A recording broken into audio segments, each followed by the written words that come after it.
Bonjour Stéphanie des Jardins de Pousse-le-Vent. J'ai fait une autre super belle récolte de viande trilobée. On peut aussi appeler ça du pimbina. En anglais, ça s'appelle du high bush cranberry. Et high bush parce que c'est plutôt grand comme arbuste. Et aussi cranberry parce que vraiment ça goûte les canneberges, c'est super surette. Vous avez remarqué que les miens sont tous un peu ratatinés. Puis c'est comme ça qu'on veut les cueillir après une ou deux bonnes gelées. Ceux qui sont pas beaux, là, les petites baies brunes, là, je vais les enlever. Là. Mais le reste, donc, je les récupère. Je vais les mettre dans mon petit chaudron. Je vais mettre du miel. Je vais cuire ça à feu doux pendant une vingtaine de minutes. Puis je vais venir écraser les fruits pour enlever les graines.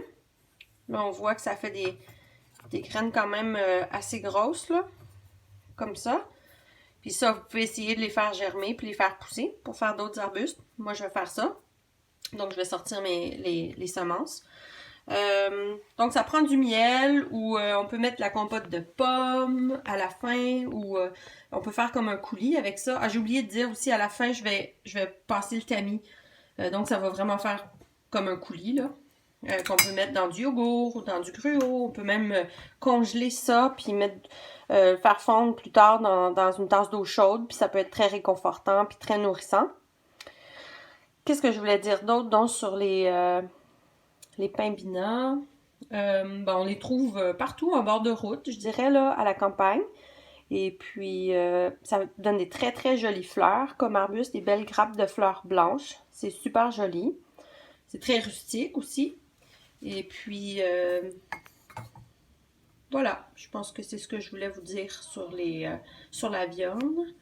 Ah oui, l'autre chose, c'est ça que j'essayais de me rappeler. Ça goûte les petits pieds, ça sent les petits pieds quand on le cuit, là, honnêtement. Puis même juste cru comme ça, là, on le sent, là.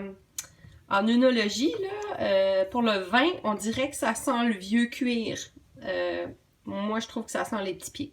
Donc, vraiment, c'est une bonne idée peut-être de mettre des aromates différents. Peut-être même des herbes ou quelque chose, ou de la pomme, ou peut-être même de la clémentine ou quelque chose. Si vous n'aimez pas l'odeur de petits pieds, ça goûte pas ça, là, mais ça sent ça. Puis ça sent aussi dans la maison quand on les cuit.